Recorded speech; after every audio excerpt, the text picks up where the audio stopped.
配信を始めたいと思います。15秒ぐらいラグがありますね。ライブ配信を始めたいと思います。すみません。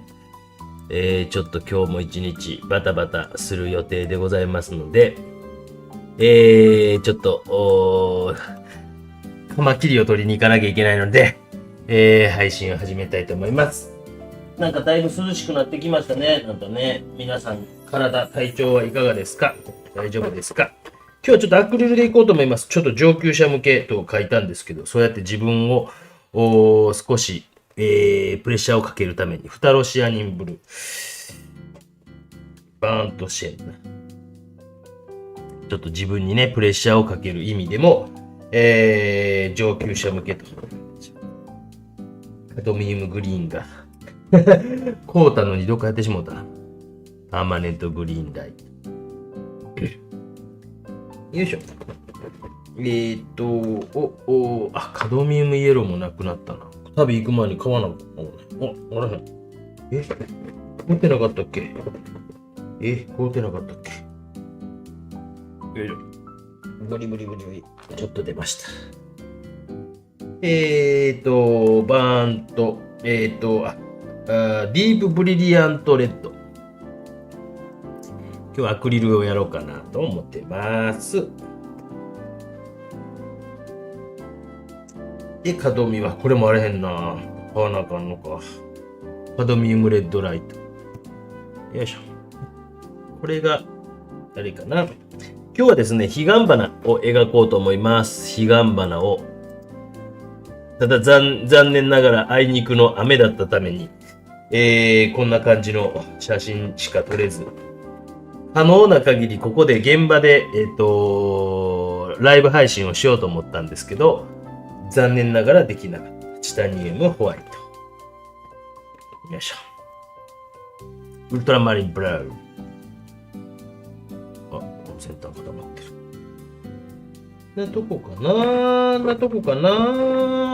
マースブラック。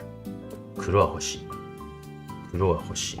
ブリブリブリ。皆さんおはようございます。コージェヌさんもおはようございます。さすが。いやおや朝は早い。みちみさんおはよう。大丈夫？起きてた？一回なんか3時ぐらいにコメントあったけど、あの時ちょっと心配になって。何時に寝とんねんって。ね、さつきさんも、おはようございます。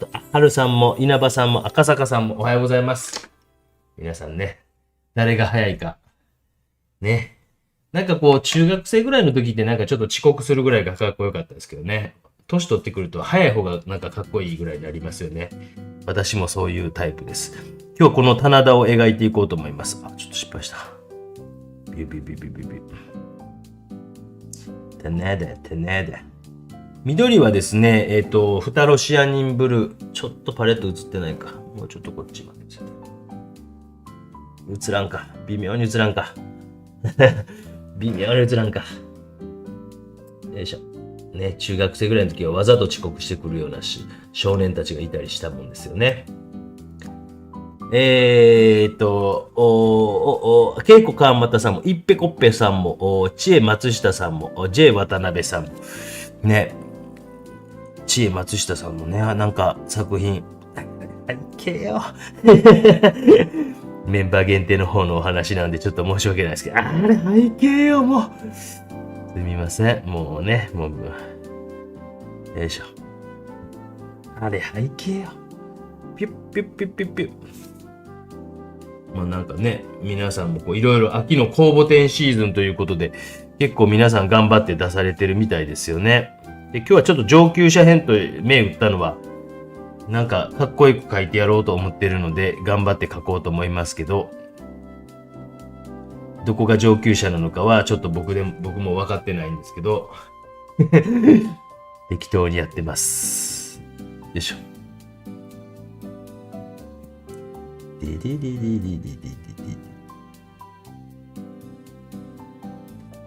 この中でちょっと聞きたいんですけど、ちょっと皆さん、テム、T、ね、松下さんのね、MU。似ちゃうな。MU。多分、中国のなんか、アマゾンみたいなもん、アマゾンか、楽天みたいなもんやと思うんですけど、これ知ってる人います？まあ、簡単に言うと案件が来てるんですけど、これ、大丈夫なんかなっていうのがちょっと僕の中であって、まあなんかいろいろ調べてても、まあ大丈夫っすよみたいな感じがあるんですけど、なんか案件で、この、結構なんか、やり口としては、動画の作りとしては面白くできそうな感じがするんですね。なんていうか、好きなもんを2万円分ぐらい買うてええよっていうことでで、見たらめっちゃ安いんですよ。で、確かにそう考えると、ジャンゴーさんとかにも、中国の商品とか製品って売ってるじゃないですか。で、それをやっぱり、ね、あれやから、自社っていうか、中国のあれやから、もっと安く売れるということで、今使ってるのは多分こういう筆も、多分中国のやつやと思うんやけど、ただ、どう思います？皆さんのなんか、ご意見、ご感想、やめた方がええとか、いやいや見てみたいとか、なんかどちらでも結構なんで。筆とかだけでもなんかね、使ってみたみたいな動画やったら撮れるなぁ思ってですね。筆とか、まあ、絵の具とか、まあ、大体中国社製のやつが多いんですけど、まあ、本当は日本企業を応援したいキャンペーンなんですけど、なかなかね、日本企業さんはなんか、なかなかお話も来ないし。よいしょ。よいしょ。ちょっと皆さんのご意見をお聞かせください。知ってます？ちなみに僕もね、なんか、ルーレットみたいな、よくこう、広告みたいなのって、なんかルーレットみたいなのあって、なんかめっちゃ安く、アホみたいに安くなるみたいな。で一回なんか、買うてみたことあるんですよ、僕。で、その時に、ねどういう風な成り立ちなのかなってずっとこう考えてみたら、もしかしてこうめちゃくちゃ安いものはもうなかなかこう、ちょっとこう、アウトレット的なやつなんかなと。で、そういうのでこう、お客さんをまずこう、あれしてはんのかなって思いながら見てたんですけど、僕は結構そういうのなんか、あんまり怖がらずにドーンと言ってしまうタイプなんで、いやいや、やめた方がいいよとかね。テムはやばいですよ。本当？テムはトラブル多いと聞いてます。わかりました。やめます。そうなんや。あっさり来たな。本当？もうあっさり来たんでよかった。そうなんや。僕はなんか特に問題なかったですけどね。まあ適当になんかめっちゃ安いのを買うたんですけど、そうなんやね。ね。こういうの安すぎて敬遠しますよね。ありがとうございます。テムは個人情報取られるという噂がありますので、使わないようにしています。まあ、多分どれも個人情報取られてると僕は思っているので、何でもね、ゾーンにしても何にしても基本個人情報取られてるじゃないですか。だからそれでクレジットカード情報までやばいことになってたら、それはさすがにこう、おいおいおいってなるけど、そういうことは今んとこないので、あれですけど、基本的には何でもかんでも、私の YouTube 皆さん見てるのも私、個人情報じゃないけど僕抜き取ってますからね。へへへへ。抜き取ってるというと言葉悪いんですけど、どこの地域の人が見てるとかまではわかりますよ。でも皆さんがどこの地域に住んでるとかまではわからないです。大体この地域の人が、この年代の人が、このあれがとかっていうのはめちゃくちゃわかるんですよ。で、おそらくそういう情報はもちろんのことこう、どんな企業でもやってます、それは。確実にやられてます。だから、インターネットをやってる以上はもう全部やられてると思っていいと思います。そのために企業はその情報をですね。で、それで、広告とかを、この人はこういうのが好きやなとか、あれやなっていうので広告売ってくるんですけど、いや、テムはやばいと。すげえ、やばいよと言ってるね。やめた方がいいです。放射線が出た。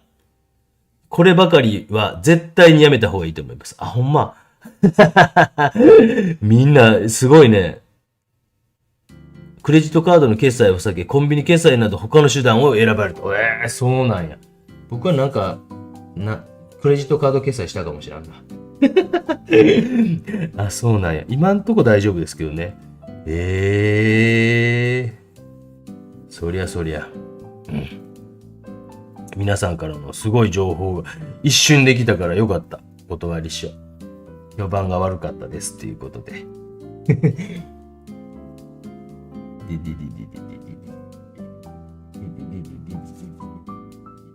まあそのクレジットカードもあれですよ。もう期限切れてますからね。当然。よいしょ。皆さんやっぱそういうのあるんですね。なんかね。これはやめた方がいいって。うわーっと来たから。これだけ勢いよく来るってことは、よっぽど皆さんの情報は入ってるんですね。もう一個なんか来てたんよね。で、もう一個はなんか、ウェブカメラのなんか案件だったんですよね。ウェブカメラかと思って。結構大型のものってもうなんか、もし使えんかったりした場合ってもう置いとけないんですよ。だからなんかいつも困るんで、ちょっとこう、どないしたもんかなって言って結局もう1ヶ月前ぐらいに来たやつを。あ、そうか。すごいわ。この情報。皆さんのね。テムでロールキャンバス買いました。アプリ入れないで、ペイパル決済。メアドもテム用にしました。そこまでやると、まあ、あいうえおさんみたいにやると、まあまあまあって感じなのかな。しょ。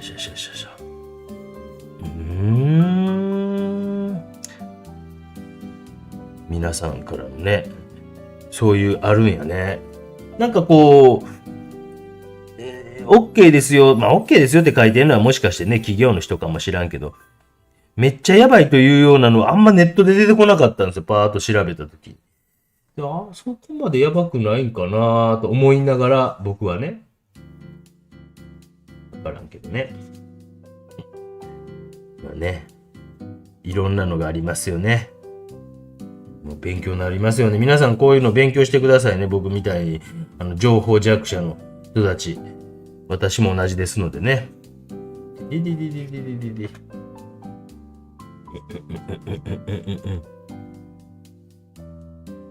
テムで買ってみました系の動画を再生数伸びますよ。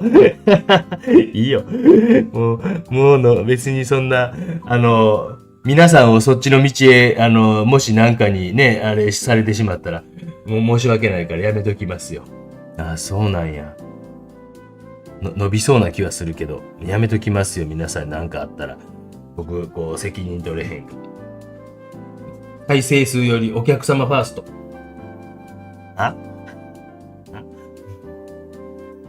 でも返金早いです。よいっとまんさん。また、アリエキスプレスより早く届きます。クレジットカードは使わず、ペイパルで、ペイペイで、利用してますと。そうなんや。よいっとまんさんからはそういう。これ何で買うたかな？買ってないんかな？なんか、何やったかな？ 300 円ぐらいの靴かなんかやったような気がする。どうやったんやったかな？記憶ない。もしかしてクレジットカードは情報でもそれやったらさすがにって感じよね。まあ。今んとこそういうこう不正に使われたのはないので大丈夫だと思いますけどね。よいしょ。すげえ皆さんの情報。ねえ。テムを使ってから不正請求が突然増えたって話はかなり聞きました。もう一個もないけどな。一個もないけどな。一個もない。やっぱりそれあれちゃう、都会住んでるからちゃう。もう僕なんか田舎におるから、あいつのとこまでは行けへんわっていう感じで、みんなもまず諦めんちゃう。都会におるとなんか、あれちゃうの、狙われんちゃうの。へへへへ。田舎おるとこんなあれのところあります。ちなみにこの、これ今アクリルでやってますけど、透明水彩板みたいなものも、来週の月曜日にはあげようと思います。朝方編集してました。朝方、1階で編集してたお兄ちゃんが起きてきて、トークンうるさいちょっと起きてきて、結局お兄ちゃんと2人で1階で寝ました。弟が咳込んでいたのですね。すごいね、皆さんのこの素早いこの対応。素晴らしいね。なんか、全面に一応絵の具が塗られました。なんか、あれ見て、これこれさんの配信みたい。よいしょ。おもろいね、これこれさんの配信。見たことあります皆さん。いやー、私がなんかちょっとまともな人間に見えるときありますもんね。あれに出てくる人見ると。嘘つきが多いこと世の中。絵の具が何入ってるかわからないから買うのが怖いです。放射線的な。でもなんか、なんか入ってるかもしらんね。中国は中国で日本のものになんか入ってるとか言い張るんじゃないですか。よいしょ。何入ってるかね。ピピピピピピピピピピピピピピピピピピ。このなんか斜めカットの筆僕結構使いやすいんですよね。ロールキャンバス。キャンバスロール。キャンバスロールとロールキャンバス。なんかいい、キャンバスロールっていいですね。なんかね。そうなんや。皆さんからこうパッと情報入ってきたから。いいわね。一回こう、ある程度こう塗り分けました。ダダダダダダとダダダダダダダダ。ね。ちょっとドライヤーかけますね。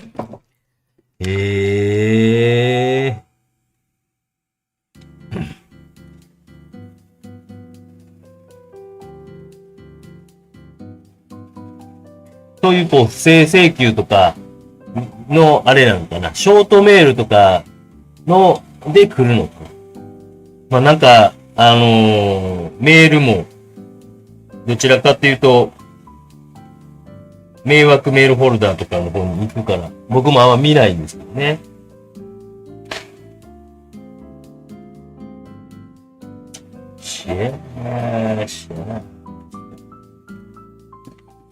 ちょっと皆さんも見たくなるでしょうね。安いのがどんなもんかっていうのね。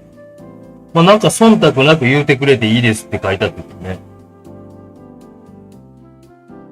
忖度なくしか言えないので、もう僕のね、本当にこう、一番好きな言葉、忖度ですからね。どうですか皆さん、自民党の総裁選。新しい総理大臣に関して。どうですか皆さんのご意見。ちょっと前言撤回早すぎひんって、あんだけこうね、皆さん期待してたのにね、なんか討論会も僕だいぶ見まして。皆さんどうですか見ました討論会ね。だいぶ見ましたよ。今回見て、この人はこういうところがこう、しんちゃんとはだいぶ違うんやなと。しんじろうちゃんとはね、だいぶ違うんやなと思って見てたんですけど、なんかね、おい、選挙かいみたいな。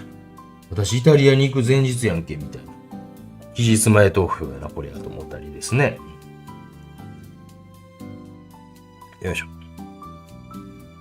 雲のもやを描いてみる。ぶわぶわぶわぶわぶわぶわ。雨が降っておりました。ちょっと白っぽいのでかけていってみます。じゃんじゃんじゃんじゃんじゃんじゃん。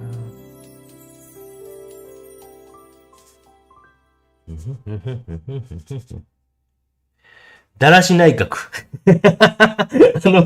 服装でしょ笑いすぎた。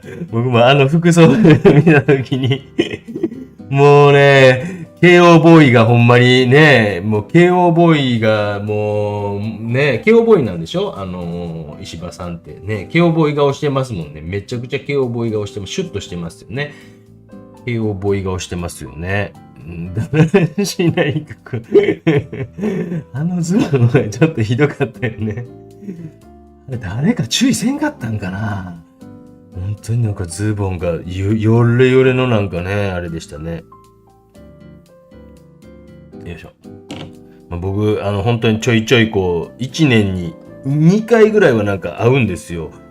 中の、閣僚の中の議員さんも調べたらすぐわかると思うんですけど。1年になんかのこう時に会うんですよね。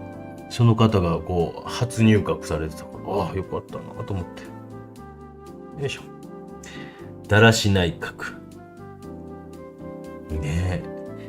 ちょっとなかなか今回の前言撤回問題はなんかなんかすごいですよね。なんやろうなと思って。もっと論戦するとか言うてたやんみたいな話でね。早ないっていう。ちょっと今回はなんか、そういうのがなんかね、皆さん期待してね、言うこと全然聞かへんみたいな感じのに期待したのにね、なんか、えらいこう、森山さんに言われたか、菅さんに言われたか分からん。菅さんもなんかちょっと心配になりますよね。大丈夫ですかね、なんか、えらい元気なかったですよね。でなんですか、あれ。体調悪いんですか、菅さん。半乾きの状態で、ちょっとね、菅元総理。うちの弟が、なんか、よう分かってないんやろうけども、風呂上がりにですね、櫛を使って、一応なんか髪の毛こうセットとかするんですよ。で、もうピッチーって横分けにするんですよ。ピッチーと。で、それがおもろうて、一回幼稚園に、そのピッチーとした状態で行ったんですよ。で、幼稚園の先生にこれ、前首相ヘア、ガースヘアですって言ったらめっちゃ受けてた。今年一番僕受けました。これが噂のガースヘアですって言ったらめっちゃ笑ってくれはりました。幼稚園の先生。嬉しかったです。久しぶりに受けてるなと思いながら。よいしょ。ちょっとこう乾かないうちに、少し柔らかくこう描くような雰囲気みたいなものをつけながら、前首相ヘア。いいでしょう。前首相ヘア。総裁選は予想通りすぎて、萎えました。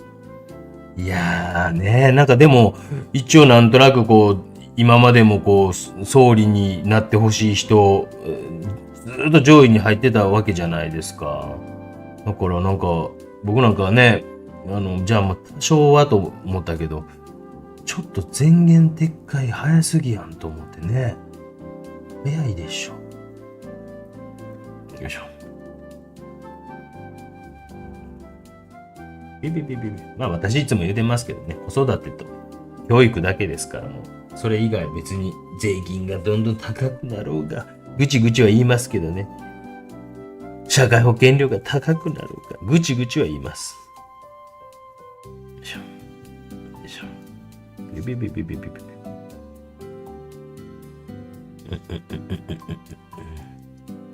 で、ちょっと乾かないうちにも書きながら、よ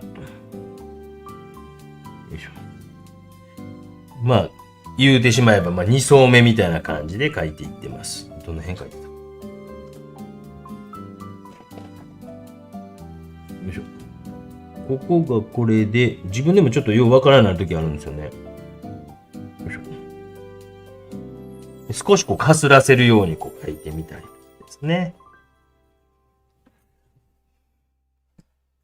よいしょ。なんかモノマネできそうな気するんですよね。よいしょ。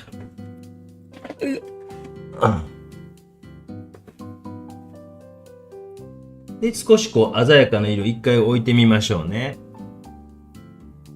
今日はカマキリ取りに行かなあかんのでですね、少し配信を早めから始めております。すみません。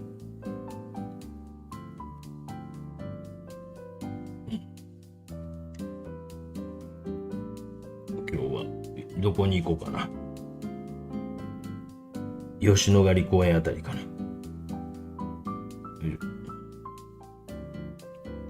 これ稲穂がですね、こう黄色く。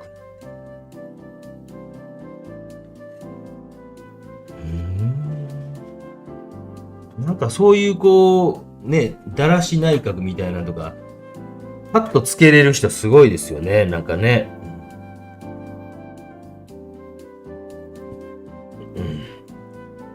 だらし内閣はなんかいい、あれかもしれない。やっぱ写真があまりにも今なったもんね。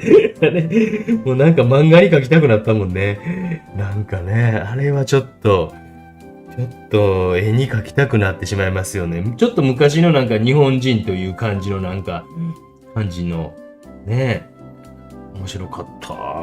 僕も笑ってしまった。よいしょ。よいしょ。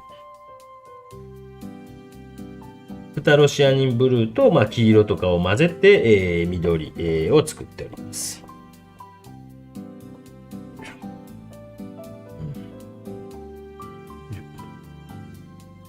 ねえ、どこ書いてるか皆さん全然わからんでしょ。それが上級者編ですよね、やっぱね。もし質問あったらしてくださいね。遠慮なくしてください。それやっぱ書いといたからしてくださんのかと。してもろた方が。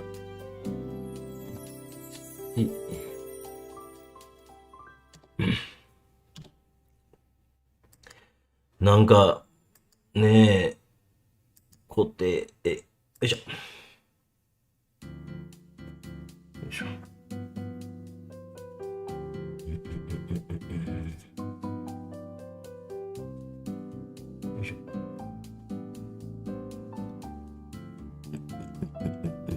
なんかもう野球もね、ちょっと次のクライマックスシリーズへと向かっていっているんですけどもね。よいしょ。あとはやっぱ秋の公募展シーズンで皆さん結構あれですか？なんか頑張ってらっしゃるんですか？もしなんかメンバーの方で宣伝とかあれば遠慮なく、コメント欄にしてもっていいですよ。何々点ございますとかしてください。なんか質問、宣伝とかがあればね。よいしょ。一応メンバーの方に申し訳ございません。限らせてもらいます。申し訳ないです。よいしょ。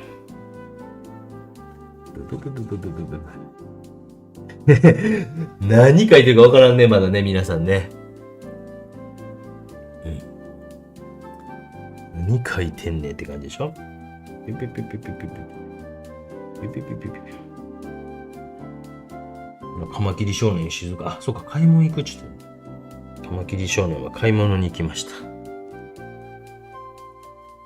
ダラダラお兄ちゃん、下にはいますけどね。ダラダラ兄ちゃん。よいしょ。よいしょ。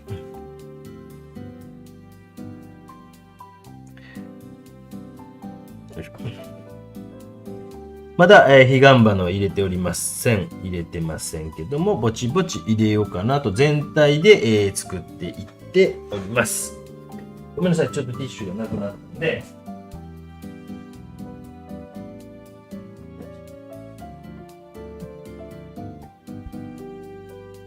でも村上、あれ、総務大臣ですかね。なかなかですよね。キャラクターが。うわラーメンとコーラが好きって言って、ラーメンとコーラばっか食ってたらあんな感じになるんやっていう、なんかね、すごい素敵な中と素敵ななんか、ビジュアルの、昔から方言い張るなっていうのはあれやったけど、知ってたけど、なんかやっぱり改めてしっかり見るとなかなかのお腹ですよね。あんな感じになりたいですよね。憧れますよね。僕もラーメン好きやから、ラーメンとコーラをひたすら食うてたらあんな素敵な、お腹になるんかなと思うとちょっとドキドキしてしまいました。僕も頑張ろうかなとですね。あのぐらいの子、なりたいなと憧れました。で、ちょっと、彼岸花を少し描いていこうかなと思うんですけども、見えてないか、見えてるか。このね、赤をね、作るのが難しい。どの辺かな、この辺かな。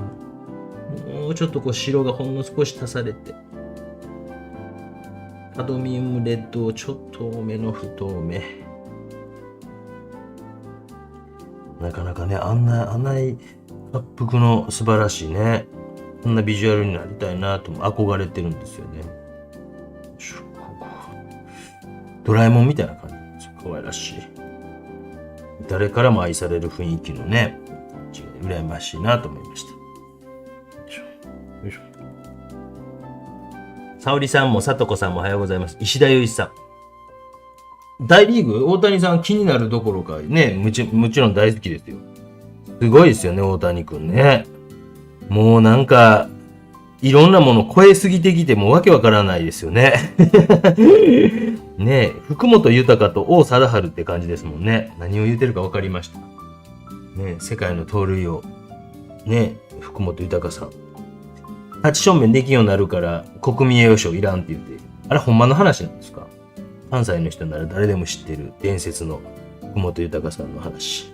ファッションできひんようになるから、ごめんなさいね、お食事中の方。そういう伝説があるんですよ。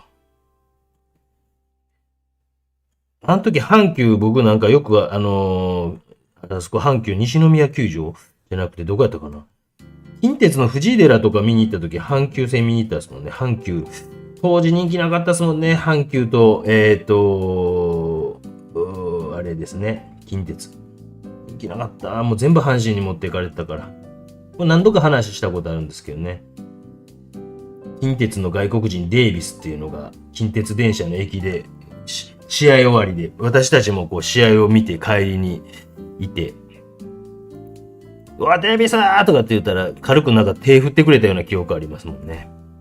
その何日後かに、ちょっとお薬で強制送還されてましたぜひデイビス、近鉄デイビス、お薬で調べたら多分ネットにも出てきますので、お帰りになられる前、強制送還されるちょっと前に僕はデイビス、デイビスーって言いました。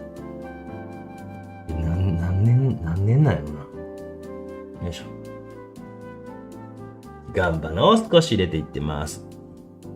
あ、すごいじゃないですか。戸田さん。岐阜市美術展で優秀賞いただきました。今日から岐阜メディアコスモスで始まりますだそうですよ。宣伝ではなく宣言させてください。冬に当館でクリエイティブ展を開催することを目指してます。その際、慰問メンバーの皆さんにも声掛けさせていただくと思います。何あんの？いいじゃないですか。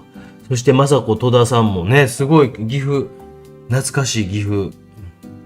僕のばあちゃん家は岐阜でしたよ。岐阜の、北野町。北野町って言ったかな。もうないのでね、ばあちゃん家ないから言うてるんですよ。北野町っていうところでした。うちのじいちゃん岐阜県庁に勤めてたみたいですよ。うちの親父は、岐阜高校でしたよ。この間なんか名古屋で個展してたら、岐阜出身の方来てくださって。だからその岐阜高校ですって言って、って言って。年聞いたらうちの親父の一個上かなんかで、じゃあ同じね、時代に一緒にこう、青春を過ごしてたんですね、つって。うちの親父バスケ部のキャプテンでしたよ、つって。じゃあ見てたかもしれませんね、なんて言ってはりました。彼岸花を描いていってますね。ぜひぜひ、ね。固定するメッセージを変更。戸田さんの一応固定をしておきましたんで、一時ね、他の方が宣伝されたらまた。岐阜、メディアセンターっていうのがあるのなんかね。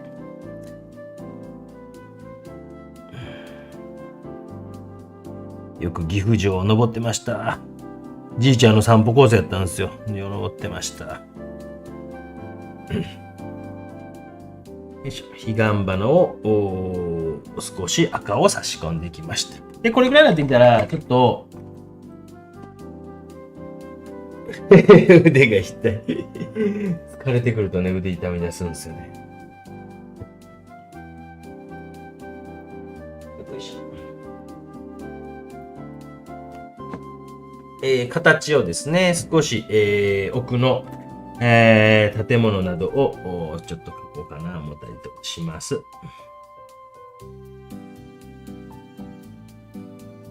いしょ。名古屋方面に小木曽ってね、多分、長野とかは案外いるんちゃうかなと。木曽川とかあっちの方なんで、ビューと。小木曽という名前はいてるんちゃうかなと思いますけどね。よいしょ。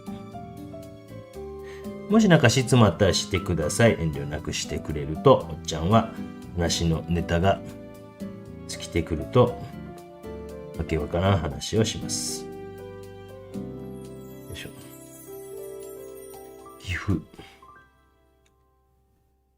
岐阜もまあ奈良と似たような感じで、やっぱね、海があれへんから。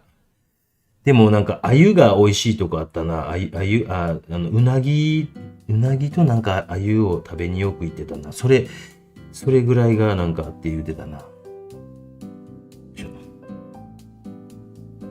いしょ。ピッピッピッピッピッピッ。古いね、古民家があります。エアブラシの斉藤さん、出遅れました。メディアコスモスっていうところでやってるそうなので、ぜひね、岐阜の方、行かれてみてはどうでしょうか。すごいじゃないですか、でもね、優秀賞。なんかでもどっかでも市長賞取りましたってなんか、だような気がしたな。何だっけな。よいしょ。よいしょ。で少しですね、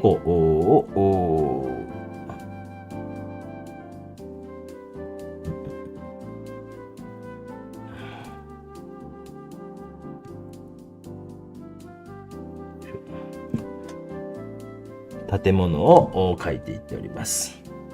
まあ、なかなかね、この辺の形をポンと取れるっていうのも皆さんにとっては難しいかもしれませんけどね。まあ、アクリルの場合は僕は結構頻繁に水つけてここを洗うようにしていってパレットのですね、まあ、10分15分に1回ずつぐらいのペースで、掃除をしていけばある程度ここ綺麗な状態で使えるかなと思います。よっと。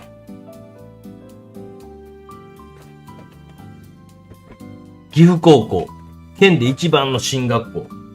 うちのあれでしたよ。親父のお兄さんも岐阜高校やったんですよ。頭いいんでしょ、多分ね。よいしょ。唯一親父の遺伝子、親父めちゃくちゃ下手やったんですよ。めちゃくちゃね。で、数学が得意やったんですよ。でそこはものすごく似ました、親父と。ね、何度かうちの親父の話は動画の中でももうね、亡くなってるんですけど、60? 山田五郎さん、ちょっと話変わりますけど、山田五郎さんの昨日見たらもうちょっと見てない方いたらあれなんて言わないですけど、うちの親父もあれやから、若かったから、なんとか元気になってほしいなと思いますけどね。よいしょ。まあ、動画をね、見てあげることが、まず大事なことやと思うし。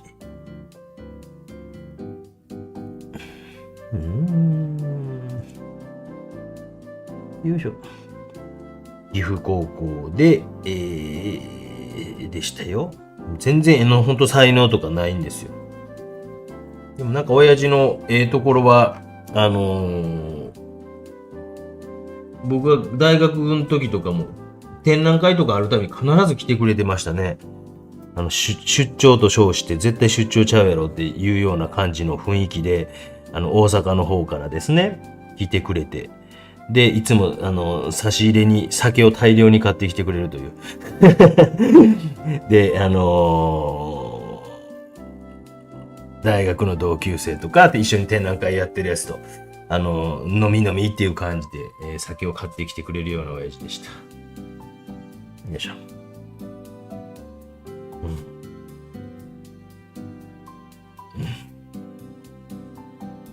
よいしょ。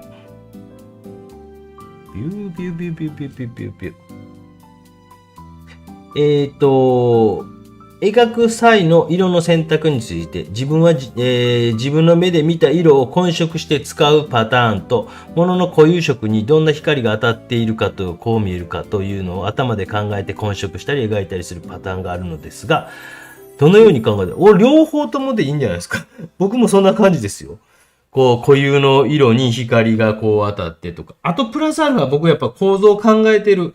これを塗って、これを塗って、こうなるために、こういう風に。結構、それは直で描くよりは、もしかして、今もこの赤い色置いていったんですけど、ちょっとこれも沈み込んでる赤にまだ見えるんですけど、この上にもうちょっと明るい色を置いていったら多分、なんていうの？あれになるかなと、もっと浮きかび上がってくるかなとか。どっちかというとそうか、今の話で言うと、僕多分ね、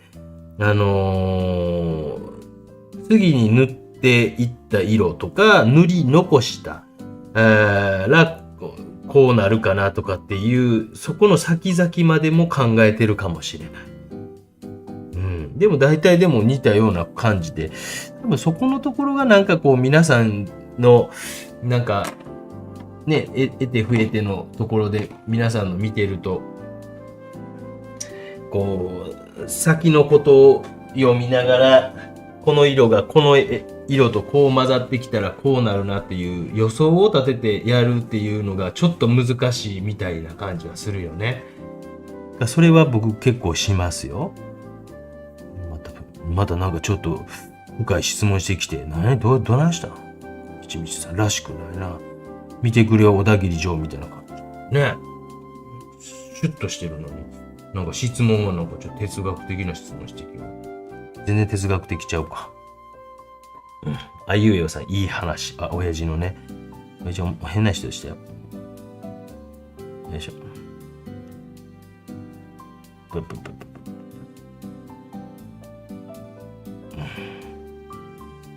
少年野球とかやっててもなんかこう、代表その、府警の代表とかもね、もうなんかそういうおせっかいなとこあんねやろね。絶対嫌やなと思うんやけど。そういうのもやってたもんね。よいしょ。よいしょ。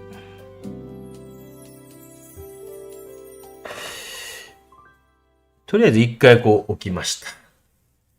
よいしょ。向こうに見える空みたいなものも、一回描きますね。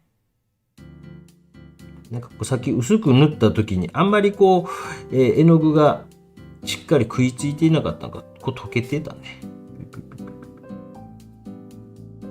で結構皆さんの絵見てると後ろの方どんどん弱くなっていく絵多いですよね。よいしょ。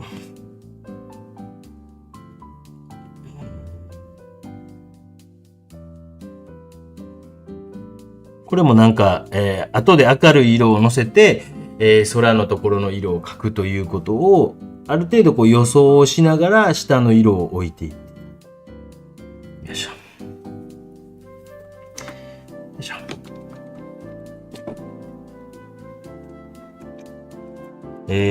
昔私のお絵描きの先生は数学ができる子はデッサンがうまいと。なんか、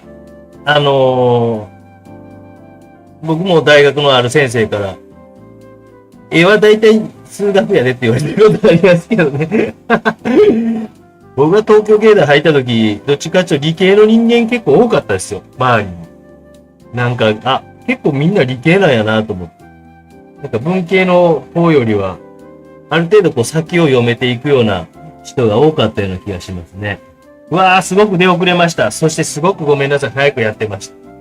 弟くんの今日はカマキリ取りにやってあげやんといかんからですね。ごめんなさいね、ちえさん。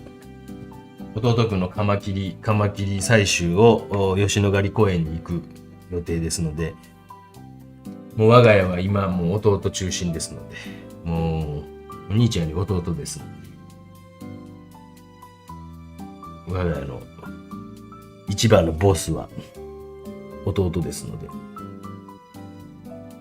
弟のバッタ取りがとにかく好きで、昨日も幼稚園を迎えに行き、そのままの足でバッタを取りに行き1時間。そしてカマキリの中にぶち込み入れる。カマキリの餌となり。よいしょ。なんかこちらの地域はもう朝鮮カマキリばっかり。もう大カマキリやとずっと思ったらやっぱ朝鮮カマキリですね。グレーズの際の色の考え方を自分なりにまとめたかったので、というか今試行錯誤の真った中ですごく参考に。本当、みちみさん。あんま考えてないよ。あんまこうなんかこう僕はなんかテキスト的なこうまとめ方をしてしまうと、僕の場合はそのやり方にこう縛られてしまうところがあるので、なんか僕はね、もう3ローテーションぐらいなんかしてる感じがするので、絵を描くことにおいて。なんかだからもう、よりまとめなくなってきてるなというところがあります。どういうことかっていうと、なんかね、こう書いて、こう書いて、こう書いたらこう書けるっていうのが、分かってしまうと面白くなくなってしまうというか。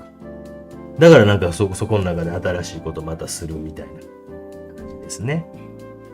とか言うていたら少しずつ、なんか密度が上がってうっすら来ているのがわかるかなと思います。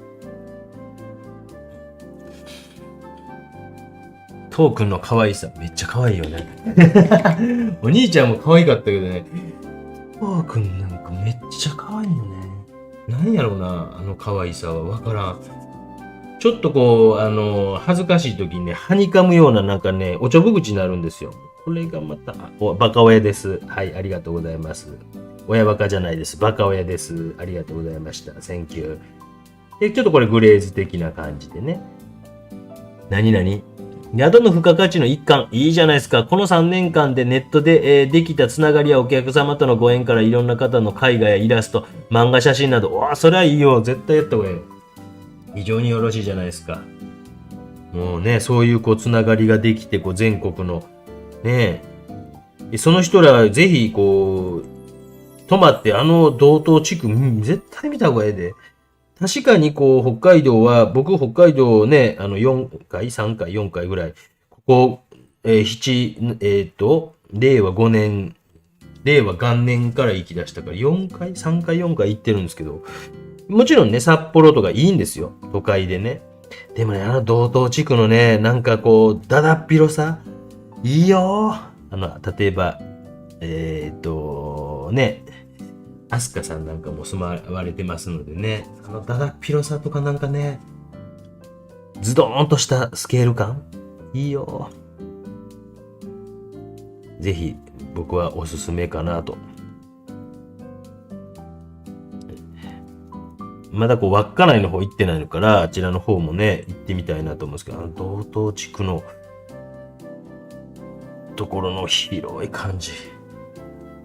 まあ、佐賀は佐賀でね、こんなところありますんでね。ここ意外とね、福岡とかの人来るんですよ。今なんか、ちょっと、なんか、やっぱ中高年の観光スポットみたいなのがなんか少しこう、やっぱり佐賀も増えてきたような、佐賀県が PR してんのか、こう、小城市ってとこなんですけど、小城市が PR してんのかようわからないですけど、ちょっと増えてきてるような感じはしますもんね。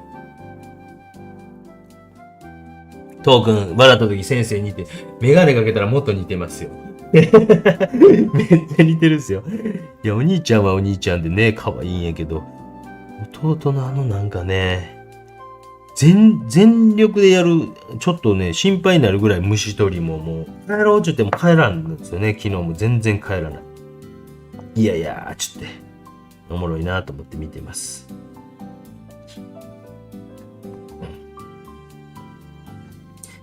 よしよしよしよしよしよし。いいですね。なんかね。なんかいろんな皆さんね。遅ようです。水彩画の限界を感じます。どうしたんですか横浜 M さん。どうしたんですか透明水彩の限界感じてるんですか何を言うてるんですか何を言うてるんですかよいしょ。まあこれアクリルですけどね。今日はアクリル画です。やっぱね、やっぱりこう、またこう違ったあれができますよね。今何時が始めたっけ忘れた。48分。2泊3日先生とご一緒して泣いて喜んで衝撃。あ、飲み屋で説教された。いや、エミさんの宿の近くにもこう宿があって、で、まあそこはなんかね、アジアの人をこう対象にしていて、アジアの人がいっぱい来る宿で、負けたらあかんすよって説教されてたんですよ。エミさんね。負けたらあかんすよつって。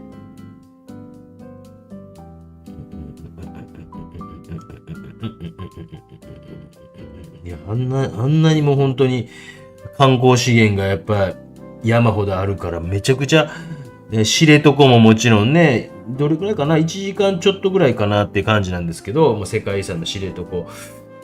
でも1時間ちょっとって言うと皆さんめっちゃ遠く感じるかもしれないですけど、北海道の道って1時間ってなんていうかな、全然苦じゃないですよね。東京のなんか電車乗っての1時間と全然違って、なんていうのかな、海沿いをずーっと行ってね、なんか途中でシャリだけっていうのが見えてきて、うわーええなーとか思ってそこでライブ配信したりとかしてましたけど、やっぱなんかこう行ってわかることって多いですよね、ほんとね。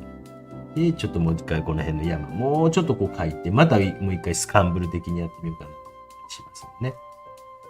あんなにこう本当にネタもあるし、観光資源ないですもん、佐賀。吉野ヶ里公園行きますけど、吉野ヶ里公園とあとなんや。これからもバルーンフェスタですかね、11月。今国体やってるみたいなんですけど、全然行く気がないという、見に行ってみたいなという気持ちもちょっとあるんですが。めちゃくちゃ警察のなんか護送車みたいに来てて、多分いろんなところの県からあれ応援に来てんやろな。よいしょ。じゃ。よ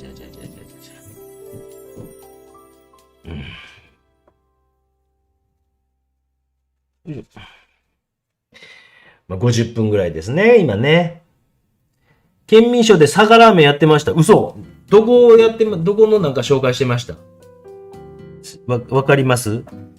やっぱりあれかな。どこ紹介してたのね。覚えてないですかね。卵乗せるでしょ。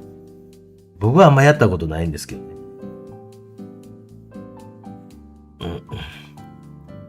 あそこかな。ど忘れした。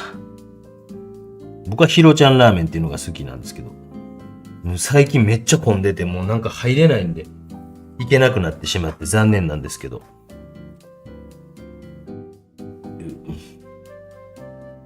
ヒロちゃんラーメンっていうところのなんかこう、今から何年前かな、こう、その、口コミみたいなの、ヤフーみたいなのに書いてあって、なんかこう、ここのラーメンはどこどこのあれのパクリやみたいなこと書いてあって腹立ったから、僕は十何年で一番ここのラーメンが美味しいと思いますって書いたんですよ。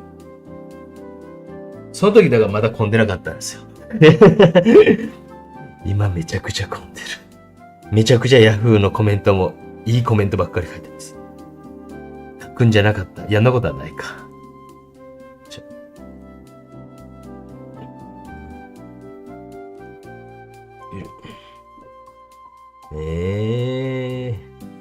バルーンフェスタはニュースで見たことありますね。もうなんか、とりあえずいっぱい飛んでます。とりあえず。まあ、ひたすら平地なのと、ひたすら、田んぼがあるので、離着陸できるんですよ。という感じで、書いていってます。ちょっと今日は時間かけようと思ってるので、早めから始めました。帰ってきた弟が。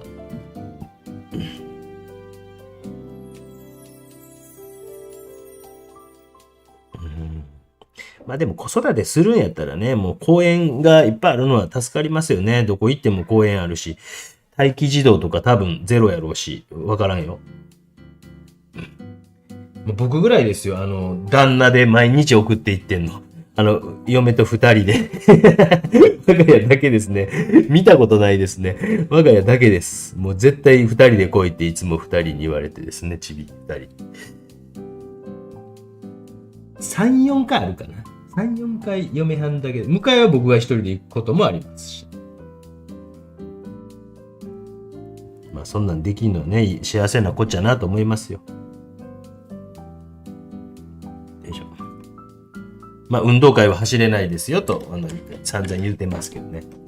運動会だけはもう病院の先生止められてるので走れないよって今、チビたちに今、洗脳しているところです。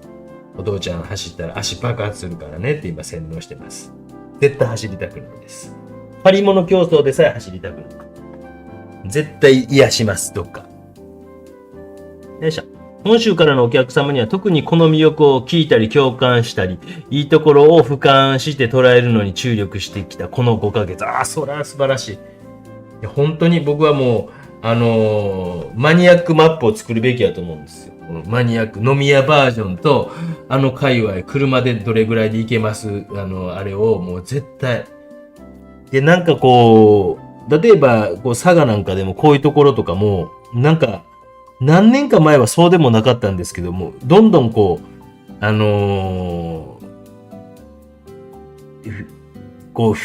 今 SNS 時代で、彼岸花とかって調べたら出てくるようになって、で、多分どんどん有名になっていってるところもあると思うんですよね。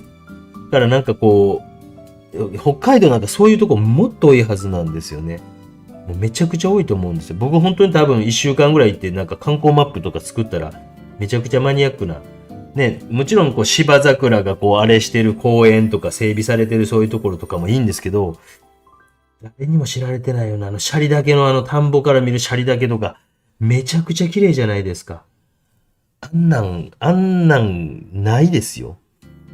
あんなんめちゃくちゃないよと思いながら、天国へ続く一本道とかそういうのはなんかね、あったりするんですけど、いやいやいや、なんかね、そこもなんか良かったね。なんか、十勝川に流れ行く源流のところとか、この辺のめちゃくちゃかっこいいなと思ったりとか。よいしょ。オンネトコはいいですよ。オンネトコ。よいしょ。クッシャロコまでは行くんですけどね。オンネトコ。質またしてください。先生のフィレンツェのような絵は私のような方向音痴には絶対描けないと思いました。絵画に限らず視覚系の芸術って自然科学の分野がすごく絡んでくるんで理系に強いとかもしれません。夫の実家が北海道で年末に車で帰省します。雪の風景をスケッチするのが楽しみです。雪の中描けないですよ。雪の中。それも来てたな、案件。そういえば思い出した。なんか、電気手袋使ってくださいって来てたか無視してるけど。まあそれは多分、なんかこう、屋外で作業する人用のあれなんやろうけど、おっちゃんが使ってもなと思って、ちょっとそのメール無視しちゃってるけど、確かに冬場にそれつけてこう書いてもええかもしれん。そうやっていくと物が増えてくるからね、なんかね。でも、寒い中書くのはめっちゃきついですよ。暑い中も確かにしんどいけど、もう手が動かなくなりますからね、皆さんね。絵かき猫さんおはようございます。出遅れました。いっぺこっぺさん。アウシュビッツ川に行ってみたいですと。お部屋の天井に飾ってあるバルーンかわいい。あれかわいいでしょ。あれもっと売ればいいのね。なんかね。なんかもっとね、あれかわいいでしょ。昔こう、ね、仕事してた時に、こう、職業体験みたいなので、中学生がこう、一回来たんですよ。で、まあ、授業してんの見たりとか、なんか、空いた時間研究室とかでおしゃべりとかしてあげてたんですけど、で、やっぱそれがすごい面白かったって言うて、で、その子が、まあ、月日は5、6年経って、で、僕が京都で個展した時に、なんか、まあ、若い男の子がふらっと来て、と思って、絵描いてる子かななんて思ってたら、ボソボソっと、お久しぶりですとか言うから、どないしたんって言ったら、僕今京都大学に京大に行ってると、そうなのすげえや、とか言うて、京都大学で、バルーンのプロを目指してますって言って、あの時の子って言って、なんかね、京大の法学部に行ってるって言ってた。面白いもんですよね。それがバルーンのプロになって世界大会とか行ってるんですよ。ちょっとお金ないからバイトとかしながらとかって、って。と言いながら、ちょっとおしっこしたくなってきたんですけど、頑張って書きます。ちょっと点描を増やしながら、でもう一回ね、ここの後ろの方ね、少し、書こうかなと思いますけども、もう一回、もう何回もこうしつこくやっていいかなと思ってます。こういう作業。で、これジェストがいいかな。一回乾かしてますね。佐賀はアニメ、ゾンビランド佐賀が有名。全然知らないですよね、ゾンビランド佐賀。有名なんですよね。電気手袋というのがなんかあるっぽいです。よ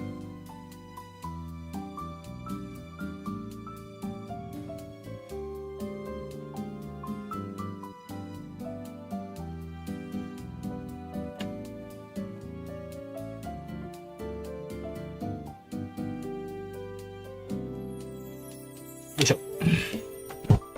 で、ちょっとこうジェストがいいかなと思うんで、ちょっとジェストを使ってみますね、こう。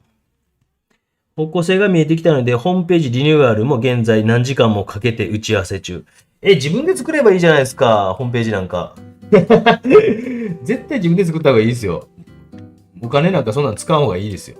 そのホームページ会社の人に申し訳ないけど。私は自分で作ってますよ。更新全然してないけど。ホ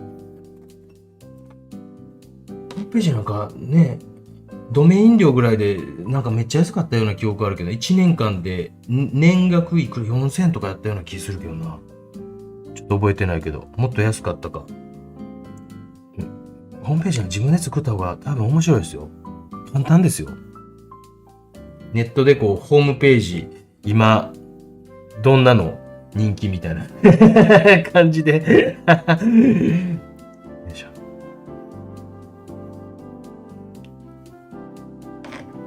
よいしょ。で、この辺からちょっと水多めにして。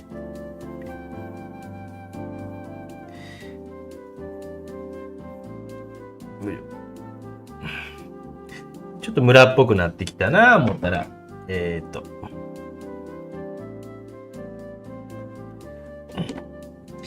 いしょ。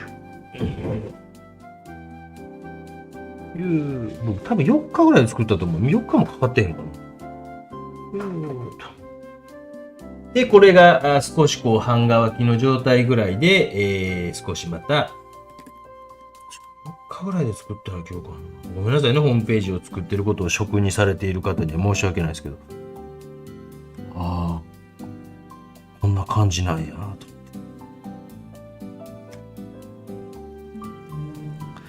自分で作らんとな、更新しないですよね、結局ね。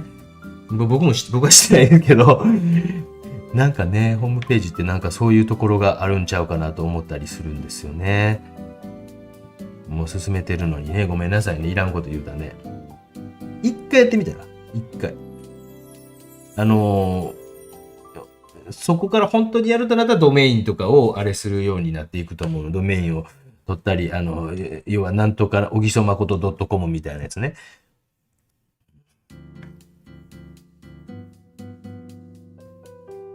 よいしょ。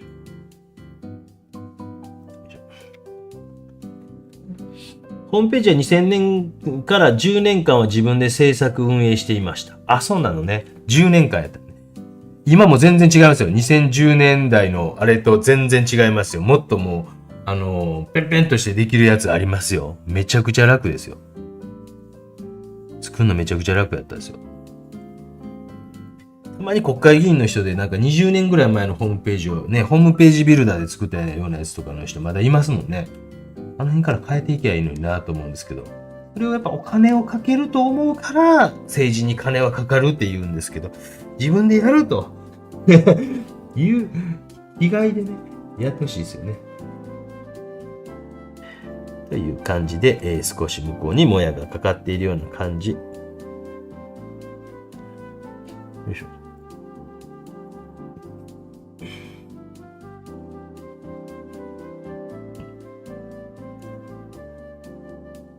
よいしょ。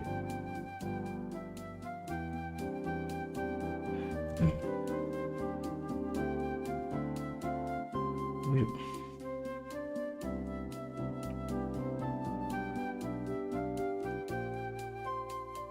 なんか質問またしてくださいね。入れたいコンテンツが多くて頼むことに。のどかで癒される風景ですね。末中さんおはようございます。ここ行ったことあります末中さん。末中さんの家の近く多分通ります。カマキリ取りに行くので。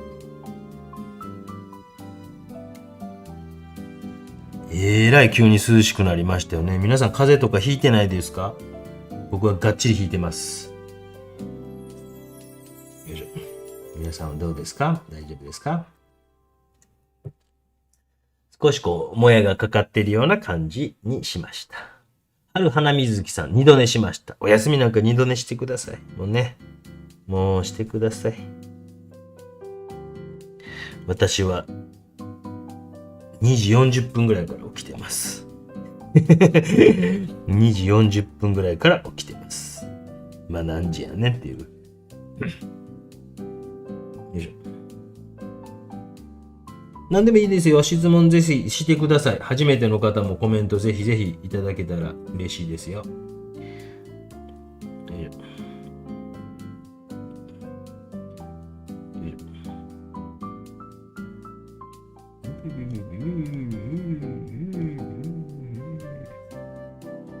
アクリルの場合はこうマスキングをしていて、外した時に相当こう雰囲気変わりますもんね。なんかね。今日はちょっと上からばかりで申し訳ないです。斜めのアングルからの映像はちょっとあまり綺麗じゃなかったので、綺麗じゃないというか、あれだったので、基本的には、で、ここからやっぱね、上級者向けということは密度ぐーっと上げていきますね。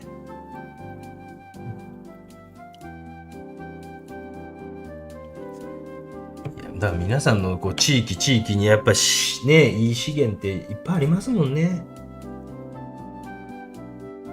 よいしょ。女満別空港からね、あの辺道東のところ30分ぐらいですもんね、あれそこね。ここいいですよね。女満別空港。女満別空港で、レンタカー借りたんですけど。しまった ETC 忘れたって言うたら、なんか、レンタカー屋のおっちゃんが、いらないっつって、そんなもんないって。高速道路なんかほとんどないよって言ってくれました。そうなんすかつって。なんかそれ覚えてますね。ほんとなんか冬の時期とかいいんですけど、あれやっぱレンタカー借りたら大体スタッドレスなのかな？でもね。青い小鳥さんもおはようございます。喉の風邪、うちの子も1週間ひどくて、私も龍角散のど飴ばっか舐めてます。もう顔肯定かな。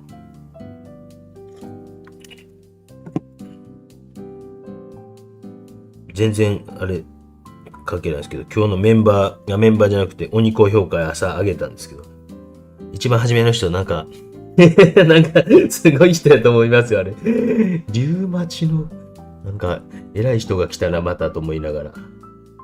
ね。こんな本当に野良犬画家のところに絵を送ってくれるなんてね、嬉しいですよね。野良犬画家ですからね。という感じで、だいぶひまわりちゃんをどうしようかななんて思いながら、画面がね、全体から進んでいっているので、まあ細かいこう部分の描写みたいなのはしていないですけど、すごく素敵な風景ですね。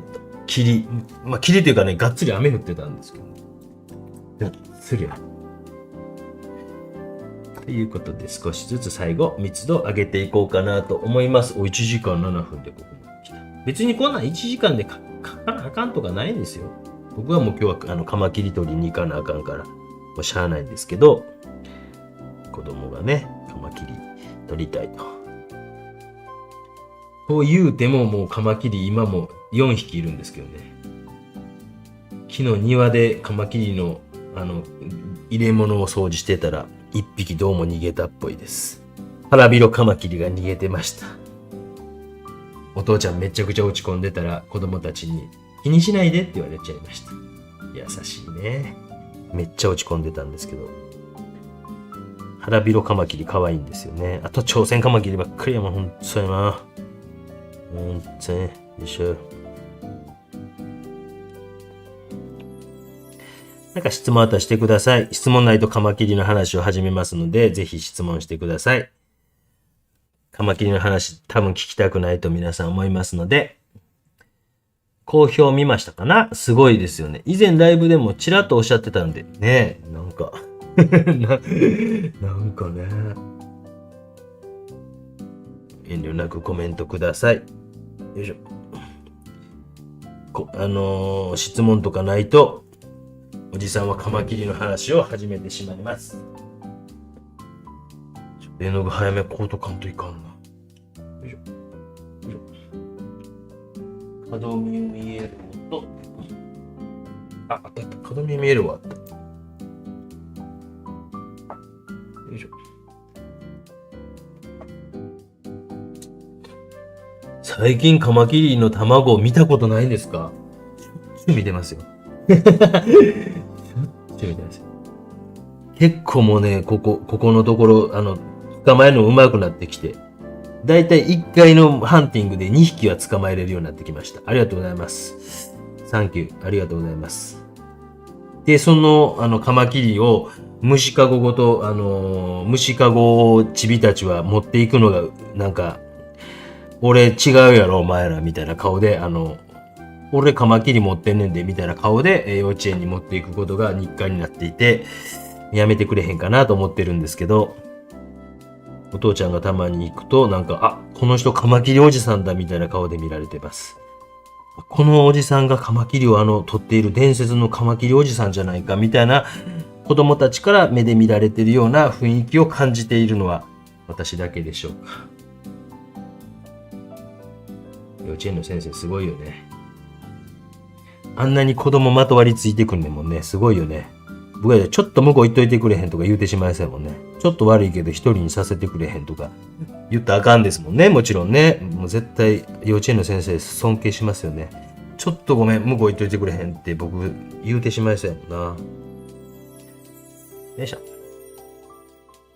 先生のは絵のライバル目標画家おりますか？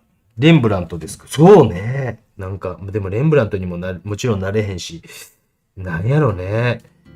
山下清じゃないですか。なんか一番本当になんか、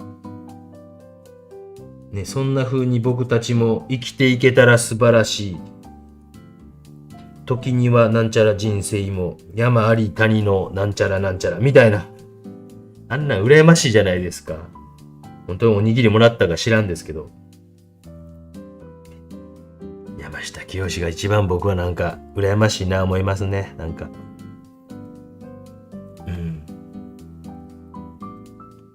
若い頃はなんかそういうこう意識とかあったんですけど、あ、もう叶わんなっていうかもうちゃうなと思うようになったんですね。もう無理やし。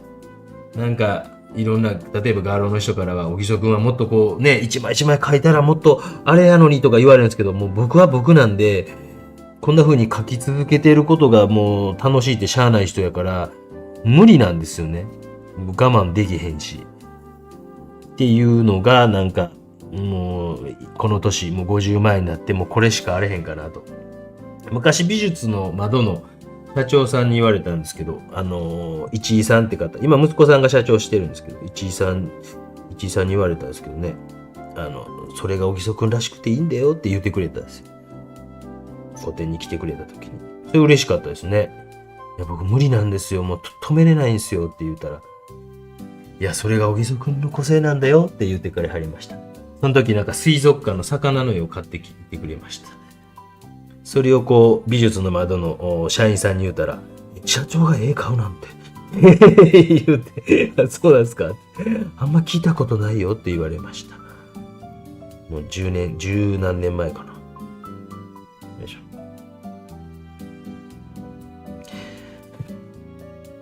ママ外おらん？お兄ちゃん。お兄ちゃん外におらん？よいしょ。よいしょ。イヤホン忘れて音声なしで動画見てます。リブラさん。ジェストの使い方。まあなんかね、ちょっとこう、アクリルよりもなんか、柔らかく溶けたりするから、こういうところで意外とええんかなっていうふうに思ったりしますよね。で、あとはとにかくもう密度上げまくり。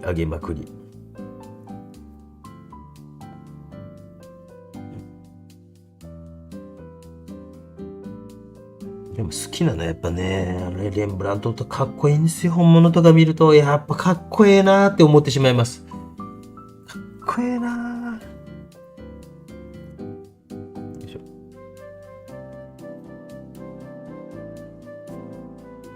なんかそういったことを意識、あんまりこうしなくなるっていうわけじゃないけど、なんか年取ってきたせいもあって、これなんかこう、島村信之先生がおっしゃってたんですけど、なんかもうそういうのをこう意識しなくなって、雑誌とかも買わなくなったって言ってて。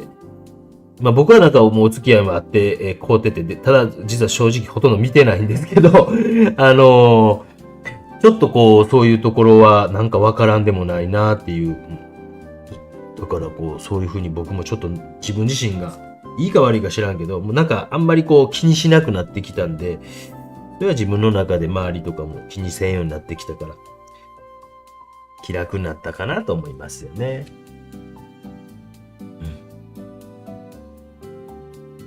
北海道のレンタカー 4WD のマニュアルトラックとかあってさすが雪国だなと思いました。昨日からぎっくり病院から見てます。それイヤホンないと地獄ですね。リブラさんね。それは地獄ですね。ぎっくり腰ってどういう時になるんですか？なんか急にグッとなるんですか？やっぱ運動とかしてないとなるんですか？ちょっと怖いな。海外旅行行ってぎっくり腰になったら地獄でしょうね。それだけちょっと気をつけとこう。腹筋とかしまくっとこうかな。よいしょ。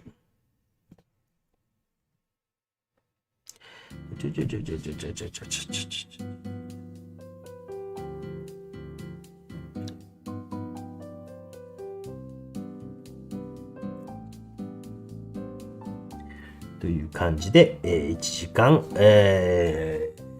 15分。カマキリ卵産んだらすごいことになるよね。すごいことになるやろね。カマキリ卵を産んだ高さで雪が降る量を測ったり、しますと。カマキリね。面白いわ、カマキリは。お腹空いてるとき本当に目の前になんか動いてるもの通っても何も食わないですよね。あれね、お腹空いてないときね。でもうちょっとこう彼岸花も少しこう増やしていきながら、ちょっと明るいところ、彼岸花の明るいところみたいなのを少し描いていって、これなんかコミュニティ欄載せときましょうか、この写真。ちょっと、正方形でしか載せれないんですけど、で、皆さんもこれ描けそうでしょ？書けそうでしょ言って、皆さんどうですか？書けそうじゃないですか？これちょっとコミュニティ欄に、もう忘れそうやからすぐごめんなさいね。こんな配信中にやることじゃないんですけど。ぜひね、これ皆さん書けそう、簡単そうやから、俺でも書けるわって皆さん言うてると思うんで、楽勝やば言うて、正方形やったらば見れるのかな？正方形やったら全体が見れるんですよね。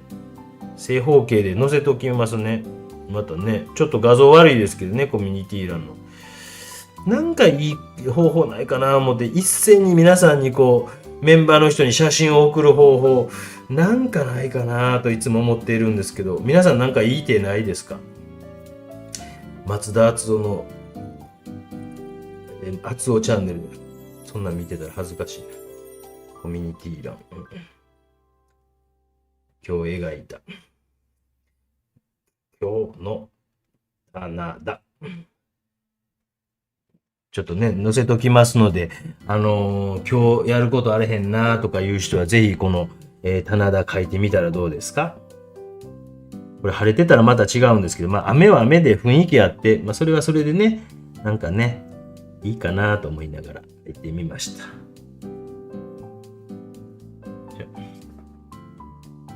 もし質問あったらしてくださいね。以前昆虫学者の方がカマキリ、掴むのが一番難しい。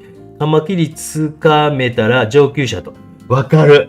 カマキリ難しいっすよ。こうやってね、カマでね、こうやってきたりするし、痛いからね、僕はもう掴まないです。手袋で、優しく乗せます。こっちの方に乗ってくることもあるんですけど、優しく乗せます。手袋して。僕はもういつもそうしてます。掴めないです。背中のここの細いところが、持つとかって言うてたりとかしはるんですけど、いや、もう、乗せることばっかりしてます。飛ばんようにね、してます。よいしょ。ちょっとこう白を混ぜた赤とかを赤の上に乗せると、ちょっと浮き上がってくるような赤に少し見えるかなっていう感じで、いきました。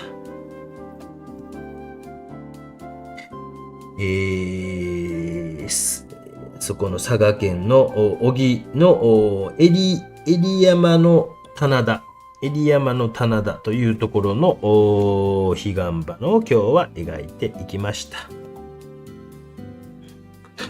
今日メディウムも使ってないんでね。油絵でアルキドンメディウムを使われたことありますか？使います。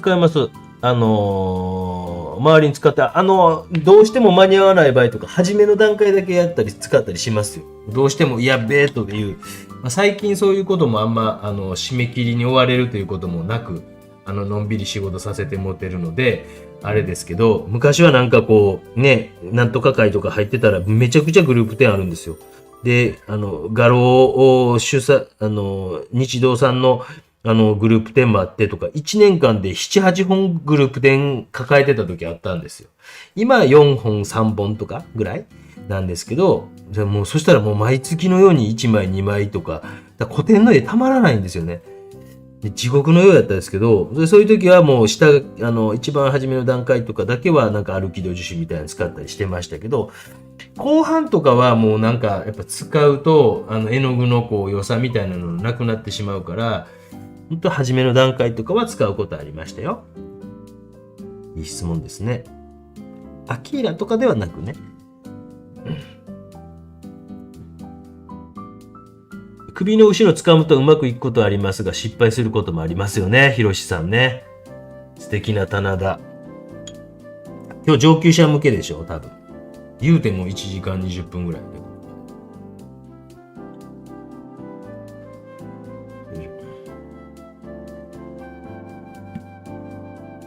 なんかこのね、棚田、本当にこう、かなりの人が訪れてますもんね。よいしょ。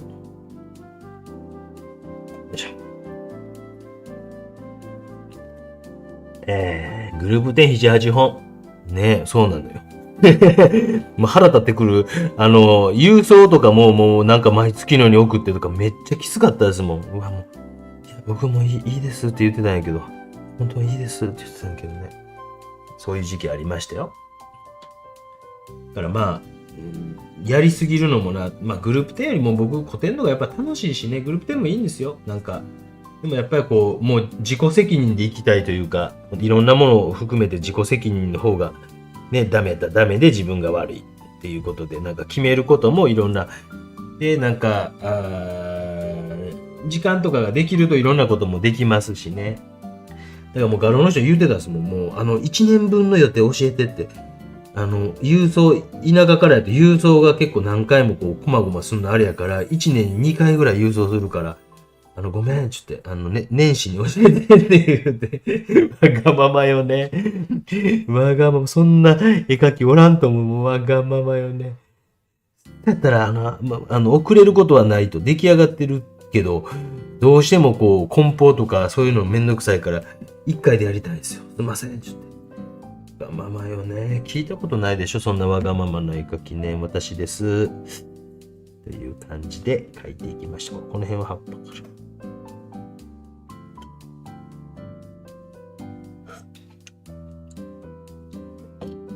ら。建物よりは棚田の方が描けそうだなと。里山の畑に彼岸花鮮やかな印象に残りますねと。ちょっと雨が降っているような雰囲気も少しこう出ていれば、雨をシャーシャーと書いたらなんかここのせっかくのね、あれがもうなんか台無しになりそうやからやらないです。なんかシャーシャーとか書けちゃうと書けそうやけど、書けないかもしれないのでね、失敗したらショック大きいのでやりませんけども。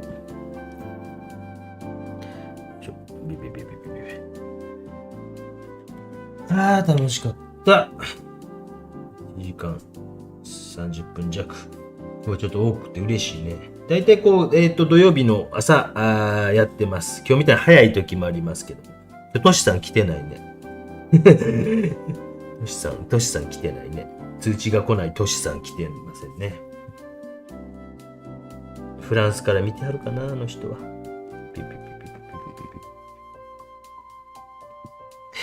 海外旅行行った際にこう、ポケット Wi-Fi とかああいうのって今もあるんですかね。空港で借りれるんですかね。そういうの借りたら海外からも配信できますよね。旅行会社に聞こ